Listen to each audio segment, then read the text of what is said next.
दोस्तों नमस्कार, आप लोगों का मेरे चैनल में स्वागत है। मैं आज आप लोग को बताने वाला हूं कि आधार कार्ड अगर आप न्यू बनवाते हो या करेक्शन करवाते हो तो रिजेक्ट आखिर क्यों हो जाता है।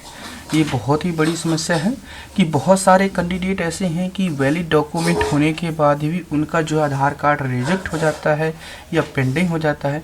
तो रीज़न क्या है इसके दोस्तों, रीजन्स आपको हम स्टेप बाय स्टेप बताएंगे। तो यहाँ पर आप पूरा वीडियो देखिएगा जिससे आपको स्टेप क्लियरली समझ में आ जाए। तो यहाँ पर दोस्तों इस पेज का आपको डायरेक्टली लिंक मिल जाएगा myaadhar.udi.gov.in। इस पेज पे आने के बाद दोस्तों आपको देखिए दोस्तों करना क्या होता है कि जिससे आपको प्रॉपरली हम वर्क बता रहे हैं, जिससे कि आप डॉक्यूमेंट अपडेट भी जिससे कुछ भी करेक्शन कराते हैं या न्यू बनवाते हैं तो बहुत ही आसान तरीके से आपका 30 दिन के अंदर अंदर क्लियर कर दिया जाता है। तो दोस्तों इसमें किस तरीके से आपको प्रोसेस करना है पूरा कंप्लीट प्रोसेस बताएंगे, आप लास्ट तक बने रहिए। तो यहाँ पर आपको इस लिंक पे आने के बाद आपको यहाँ पे देख सकते हैं 3 ऑप्शन यहीं भी मिल जाता है। आधार इनरोलमेंट अपडेट चार्जेज, आधार अगर अपडेट करवाते हैं या न्यू बनवाते हैं उसकी क्या चार्ज लगते हैं ये पॉइंट आपको मिल जाता है।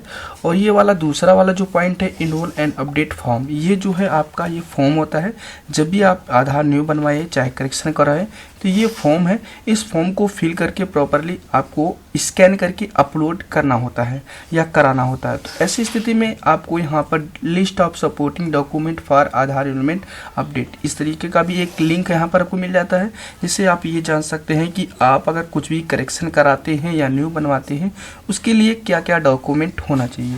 तो यहाँ पर अगर इस पर क्लिक करेंगे तो आपका यहाँ पे जितने भी डॉक्यूमेंट होते हैं रिलेटेड आपके सारे डॉक्यूमेंट आधार कार्ड के ओपन हो जाएंगे, न्यू हो चाहे करेक्शन हो।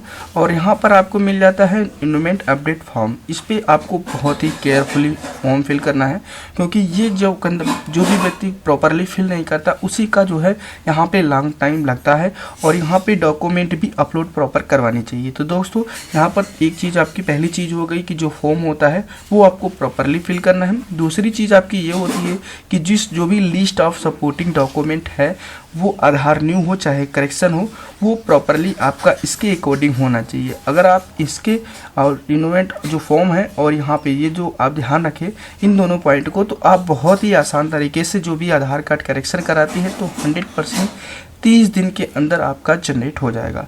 तो यहाँ पर हम अब बात करने वाले हैं कि ये देखिए ये चार्जेस लिखे हुए हैं। चलिए मैं आपको इनरोलमेंट फॉर्म के बारे में बताऊंगा कैसे प्रॉपरली फिल किया जाएगा। आप कहेंगे कमेंट करके तो मैं आपको अलग अलग बाई बता दूंगा कि जिससे कि आप 18 साल से ऊपर हो चुके 18 साल के अंदर हैं या आप 0 से 5 साल के अंदर है, तो इसकी अलग अलग क्राइटेरिया दी गई है कि आप कौन से फॉर्म को फिल कर सकते हैं। तो चलिए हम इनरोलमेंट एंड अपडेट फॉर्म पे क्लिक करते हैं। जैसे इस पर क्लिक करते हो आपको इस तरीके का डैशबोर्ड मिल जाता है। तो यहाँ पे देख सकते हैं इनरोलमेंट एंड अपडेट फॉर्म आपका इस तरीके का मिल जाता है। अगर देखिए दोस्तों अगर आपकी उम्र 18 साल से ऊपर हो चुकी है और आप नॉन रेसिडेंट इंडियन भी है तो भी आपको यही फॉर्म फिल करना होता है, फॉर्म नंबर 1। तो इस पर हम क्लिक करते हैं, आपको इसी फॉर्म को प्रॉपरली फिल करके दिखाएंगे और यहाँ पे कंप्लीट प्रोसेस करके आपको यहाँ पर दिखाने वाले हैं कि फॉर्म को प्रॉपर कैसे भरा जाता है। तो ये ध्यान रखिएगा। तो चलिए हम थोड़ा सा इसे जूम आउट कर लेते हैं जिससे आपको क्लियरली समझ में आ जाए। इसको दोस्तों आपको करना क्या पड़ेगा, A4 साइज में ब्लैक एंड वाइट करिए चाहे कलर में आप प्रिंट करा लीजिए। 18 साल से जो ऊपर के व्यक्ति हैं उनको लिए। तो यहाँ पर आपको देखिए 2 ऑप्शन मिलते हैं, रेसिडेंट हो चाहे नॉन रेसिडेंट हो, दोनों के लिए आपको यही फॉर्म यूज करना है। तो यहाँ पर पहला वाला आपको ऑप्शन मिल जाता है कि आप पर्पज बताइए किस उद्देश्य से आप जो है ये फॉर्म फिल कर रहे हैं। तो आपको यहाँ पे प्रॉपरली जो भी आपको इसमें बताया गया उसी तरीके से फिल करिए। अगर आप न्यू आधार कार्ड बनवा रहे हैं तो इनरोलमेंट पे क्लिक करेंगे तो यहाँ पे आपका सही का ट्रिक होना चाहिए। अगर आप अपडेट करवा रहे हैं तो अपडेट वाले ऑप्शन में ट्रिक होना चाहिए। जो भी आप करवा रहे हैं आप अपने अकॉर्डिंग ट्रिक करवाएंगे।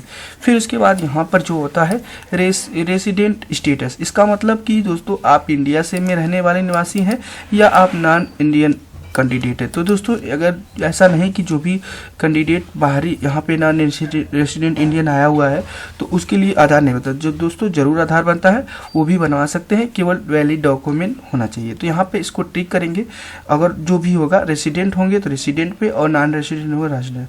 तो क्योंकि दोस्तों जो उनका आधार कार्ड होता है उस पर लिखा होता है NRI, तो ऐसी स्थिति में उनका NRI आधार कार्ड बनता है। ये आपको बिजनेस पर्पज के लिए वहाँ पे आते हैं, जैसे बिजनेस करते हैं फिर चले जाते हैं, तो नॉन रेसिडेंट इसको बोला जाता है। तो यहाँ पर देख सकते हैं आपको ये ऑप्शन मिल जाता है। तो अब बात करते हैं कि प्रॉपरली फॉर्म को कैसे फिल करें।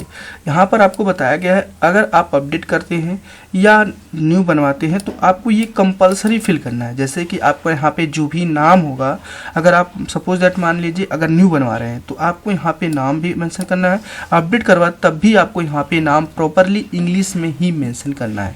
इंग्लिश में भी कर सकते हैं आप, अपने अकॉर्डिंग हिंदी में भी मेंशन कर सकते हैं, लेकिन दोस्तों हम आपसे यही सुझाव देंगे कि जो भी फिल करें इंग्लिश में फिल करें, जिससे कि आपका यहाँ पर जो भी आप फॉर्म फिल करेंगे उसी के अकॉर्डिंग, क्योंकि हर जगह इंटरनेशनल लैंग्वेज आप जानते हैं इंग्लिश है, इंग्लिश में ही हमारा बन के आ जाए तो बेहतर है, हिंदी मेन मायने नहीं रखता है। तो आप अपने अकॉर्डिंग इंग्लिश में ही टाइप करिए। फिर इसके बाद आपको यहाँ पे बी वाले पॉइंट में आएंगे, तीसरे के बी में, तो यहाँ पे आपके अपने अकॉर्डिंग जेंडर मेंशन करना है। तो यहाँ पे जो भी जेंडर है आपको यहाँ पे मेंशन कर लेना है, फीमेल है, मेल है, ट्रांसजेंडर है, थर्ड जेंडर है, आप अपने अकॉर्डिंग टिक लगा लेंगे।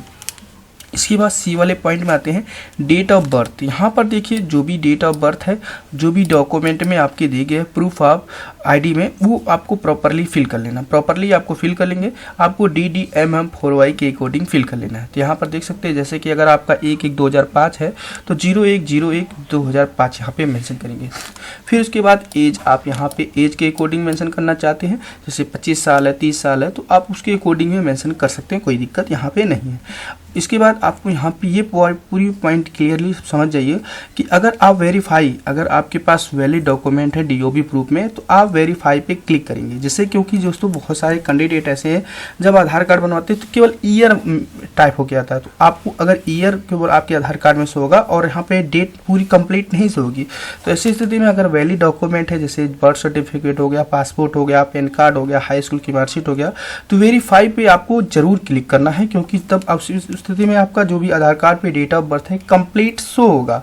और अगर आप इसको ट्रिक नहीं करते हैं तो आपका यहाँ पे जो डेट ऑफ बर्थ है वो हाइडन होगा, आपको बहुत ही प्रॉब्लम होगी। जैसे कि कहीं अगर आप डेट ऑफ बर्थ के लिए यूज करना चाहते हैं, डेट ऑफ बर्थ हालांकि गवर्नमेंट ने स्पष्ट कह दिया गया है कि ये जो है डेट ऑफ बर्थ प्रूफ के लिए यूज नहीं होगा, लेकिन कहीं कहीं यहाँ डेट ऑफ बर्थ प्रूफ के लिए अभी भी लग रहा है। जैसे कि आप लाइसेंस बनवा रहे हो, वोटर कार्ड अप्लाई कर रहे हो, तो इसमें भी आपका डेट ऑफ बर्थ वर्क कर रहा है। तो इससे जाहिर सी बात है कि आपका यहाँ पे अगर complete date of birth show होना चाहिए तो यहाँ पर वेरीफाई या शो होना चाहिए, तो आप जाहिर सी बात है अपने अकॉर्डिंग यहाँ पे वेरीफाई पे क्लिक कर देंगे और या डिक्लेयर पे क्लिक करेंगे, तो आप यहाँ पे अपने अकॉर्डिंग यहाँ पे सिलेक्टेड कर लेंगे। फिर उसके बाद यहाँ पे ईमेल आईडी आता है, तो यहाँ पर आपको अपने अकॉर्डिंग जो भी आपकी ईमेल आईडी है लिंक करना चाहते हैं तो ईमेल आईडी मेंशन कर सकते हैं। फिर उसके बाद ई वाले पॉइंट में आएंगे, यहाँ पे मोबाइल नंबर आपको कंप्लीटली आपको 10 डिजिट का फिल कर लेना है। फिर उसके बाद यहाँ पे आपको पूछा गया है बेसिक एनरोलमेंट एंड अपडेट। आप जो करवाना चाहते हैं डॉक्यूमेंट वेरिफिकेशन के अकॉर्डिंग करवाना चाहते हैं या confirm bye head of family. अगर आप न्यू बनवाना चाहते हैं, अगर किस तरीके से आपके पास डॉक्यूमेंट अवेलेबल है तो डॉक्यूमेंट पे जरूर टिक करिएगा, क्योंकि अगर आपके पास डॉक्यूमेंट नहीं है तो यहाँ पे आप confirm bye head of family के अकॉर्डिंग करना चाहते हैं तो इसको सिलेक्ट करेंगे। आप अपने अकॉर्डिंग यहाँ पे सेलेक्ट जरूर करेंगे। अगर ऐसा नहीं करते हैं तो जो भी आधार कार्ड अप्लाई करेंगे वो आपका होल्ड हो जाएगा और लॉन्ग टाइम भी चला जा सकता है। तो ऐसी स्थिति में आपको यहाँ पे टिक करना कंपलसरी है। अब यहाँ पे 5वें पॉइंट में आना है। यहाँ पे 2 है, आज जो है आपको यहाँ पे पूछा गया है for document based enrolment update and additional document information and document present. इसका मतलब दोस्तों ये हुआ कि अगर आपके पास कोई अदर डॉक्यूमेंट भी है तो वो भी आप यहाँ पे एडिशनल के तौर पे लगा सकते हैं, ये ऑप्शनल है। उसके बाद दोस्तों यहाँ पे एड्रेस को प्रॉपरली फिल करना है। एड्रेस प्रॉपरली इसलिए फिल करना है क्योंकि यहाँ पर एड्रेस प्रिंट होके आता है। तो यहाँ पे केयर आप में यहाँ पे आपको अपने अकॉर्डिंग जो भी फादर्स नेम होगा या जो हस्बैंड नेम होगा यहाँ पे प्रॉपरली फिल करना है। ये ऑप्शनल है लेकिन आपको फिल करना कंपलसरी दोस्तों है। तो यहाँ पे उसके बाद हाउस नंबर, बिल्डिंग या फ्लैट नंबर आपके डॉक्यूमेंट में दी गई है तो आप मेंशन कर सकते हैं, कोई दिक्कत नहीं है। नहीं दिया है तो इसको आप वैसे ही ब्लैंक छोड़ सकते हैं। यहाँ पे स्ट्रीट आपके डॉक्यूमेंट में दी गई है उसको भी मेंशन करना चाहते कर सकते हैं, नहीं तो इसको भी आप छोड़ सकते हैं। लैंडमार्क में आपको यहाँ पे जो भी लैंडमार्क है जैसे कि बड़ा पोस्ट हो गया और भी कुछ जैसे फेमस जगह हो गया, तहसील हो गया, थाना हो गया, कुछ भी आप इसमें मेंशन कर दें, कोई दिक्कत नहीं है। एरिया लोकेलिटी सेक्टर में भी उसी तरीके से आप थाना तहसील कुछ भी मेंशन करना चाहते हैं कर सकते हैं। उसके बाद यहाँ पे विलेज टाउन सिटी में आपको कोई एक मेंशन करना पड़ेगा। इसमें पोस्ट ऑफिस मेंशन करना है मैंडेटरी कंपलसरी। इसके बाद एरिया का जो पिन कोड होगा आपको यहाँ पे प्रॉपरली फिल कर लेना है। उसके बाद यहाँ पे सब डिस्ट्रिक्ट में आप यहाँ पर अपने अकॉर्डिंग जो भी आपका सब डिस्ट्रिक्ट लगता है आपको मेंशन कर लेंगे। सब यहाँ पे तो आपको डिस्ट्रिक्ट आपको मेंशन करना है, स्टेट मेंशन करना है। अब यहाँ पे बात आती है डॉक्यूमेंट ऑफ प्रेजेंटेशन। इसका मतलब आप डॉक्यूमेंट में क्या डॉक्यूमेंट देना चाहते हैं उसको भी यहाँ पे मेंशन करना पड़ेगा। जैसे कि प्रूफ ऑफ आईडी में क्या डॉक्यूमेंट दे रहे हैं उसका नाम यहाँ पे लिखिए। जैसे मार्कशीट दे रहे हैं, बर्थ सर्टिफिकेट दे रहे हैं, या वोटर कार्ड दे रहे हैं, पासपोर्ट दे रहे हैं, पैन कार्ड दे रहे हैं, कोई भी जो भी आप डॉक्यूमेंट दे रहे हैं उसको यहाँ पे आपको मेंशन करना पड़ेगा।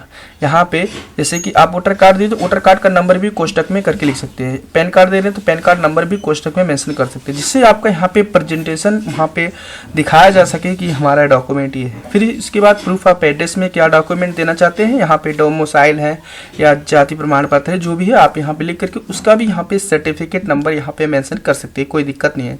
डीओबी प्रूफ में डेट ऑफ बर्थ में ये ऑप्शनल है, मेंशन करना चाहते हैं कर सकते हैं, लेकिन आप मेंशन कर दीजिए क्योंकि आप 18 साल से ऊपर हो चुके हैं और यहाँ पे वेरिफिकेशन होने में बहुत ही लॉन्ग टाइम लग जाता है आपका यहाँ पे, जिससे कि प्रॉब्लम होती है। इसलिए आपको हम यही सलाह देंगे आप यहाँ पे भी सिलेक्ट कर यहाँ पे टाइप कर लीजिए। फिर इसके बाद यहाँ पे आपको 6वें नंबर पर आपको अगर अपना जो भी आधार कार्ड में एडिशनल अपडेट करवाना चाहते हैं या जो भी करवाना चाहते हैं, ये तो आपको एक करेक्शन के लिए था। अगर आप करेक्शन के साथ साथ करेक्शन भी कर रहे हैं तो भी आपको ये प्रॉपरली फिल कर लेना है।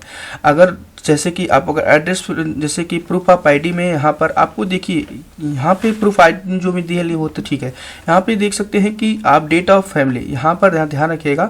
अगर हेड ऑफ फैमिली के अकॉर्डिंग आप फिल कर रहे हैं तो हेड ऑफ फैमिली का यहाँ पे नाम लिखेंगे, हेड ऑफ फैमिली का आधार नंबर लिखेंगे, हेड ऑफ फैमिली का रिलेशन यहाँ पे आपको सेलेक्ट करना पड़ेगा। जैसे कि अगर आप अपने वाइफ का जो है अपना आधार कार्ड पे करवाना चाहते हैं तो इसको यहाँ पे सेलेक्टेड करके भी आप आसानी से कर सकते हैं। तो यहाँ पे नाम लिखेंगे और चाहे बच्चे का करवा रहे तो बच्चे का पिता का नाम लिखेंगे, माता का नाम लिखेंगे, आधार नंबर लिखेंगे, जो भी यहाँ पे रिलेशन लिखेंगे। फिर इसके बाद यहाँ पे आपको सिग्नेचर करना पड़ेगा। यहाँ पे हेड ऑफ फैमिली के अकॉर्डिंग करा रहे हैं तो ये फिल करना कंपलसरी है।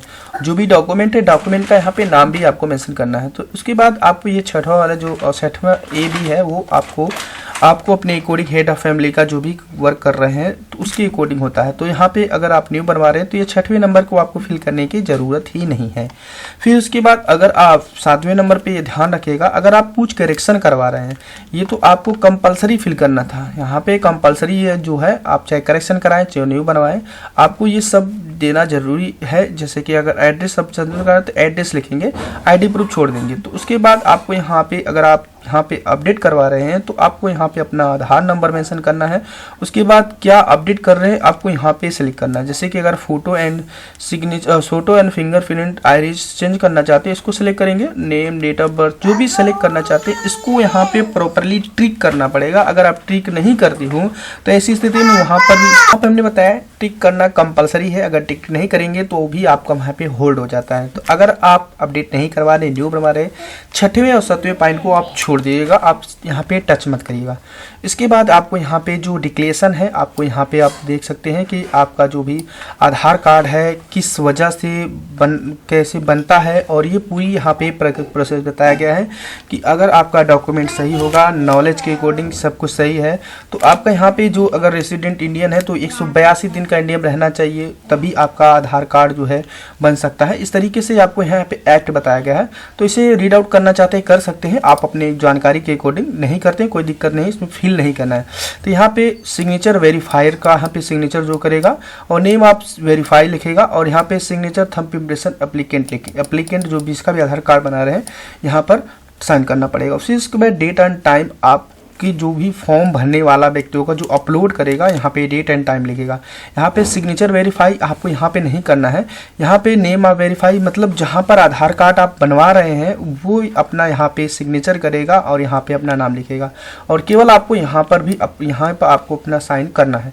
तो इस तरीके से आप जो है ये आधार फॉर्म प्रॉपरली फिल करके अपना अपडेट करवा सकते हैं, न्यू बनवा सकते हैं। अगर ये प्रॉपरली नहीं फिल होता है तो दोस्तों कभी कभी मैसेज आ जाता है कि डॉक्यूमेंट की वजह से रिजेक्ट हो गया, तो ऐसी स्थिति में या ब्लर की वजह से रिजेक्ट हो गया, तो यहाँ पर दोस्तों आपको प्रॉपरली ये फिल करना है। जब तक आप प्रॉपर तरीके से इस फॉर्म को फिल नहीं करके अपलोड करेंगे तब तक ये आपका यहाँ पे रिजेक्ट हो जाएगा, और यहाँ पे लॉन्ग टाइम भी लग सकता है, यहाँ तक कि लॉन्ग टाइम के बाद भी रिजेक्ट हो जाता है। तो ऐसे इससे बचने के लिए आपको यहाँ पे जो भी आधार कार्ड का फॉर्म है प्रॉपर किस तरीके से भरना चाहिए हमने आपको एक बार बता दिया है। अगर किसको भी जो पॉइंट ना समझ में आया हो कमेंट करिएगा, रिकमेंड करिएगा, आपको दोबारा से हम इस वीडियो को लेके आ जाएंगे। लेकिन एक बार मैंने बता दिया है, उस तरीके से अगर आप करेंगे तो 100% आपका आधार कार्ड चाहे न्यू हो चाहे अपडेट हो बन जाएगा। यहाँ पर दोस्तों आपको हमने बता दिया, लेकिन यहाँ पे प्रूफ आप यहाँ पे डॉक्यूमेंट आपको यहाँ पे देख सकते हैं, स्क्रॉल डाउन करके यहाँ पे बताया गया है कि किस तरीके से प्रॉपरली फॉर्म फिल करना है, यहाँ पर दिखाया भी गया है, आप अपने अकॉर्डिंग देख सकते हैं। तो फिर उसके बाद अगर आपको लिस्ट ऑफ सपोर्टिंग डॉक्यूमेंट देखना है कि क्या डॉक्यूमेंट लेके जाएं कि आपका न्यू हो चाहे अपडेट हो, तो यहाँ पर क्लिक करके लिस्ट सपोर्टिंग डॉक्यूमेंट देख सकते हैं और अपने अकॉर्डिंग अपना नाम, डेट ऑफ बर्थ कुछ भी हो करेक्शन करवा सकते हैं। ओके दोस्तों, थैंक यू, बाय।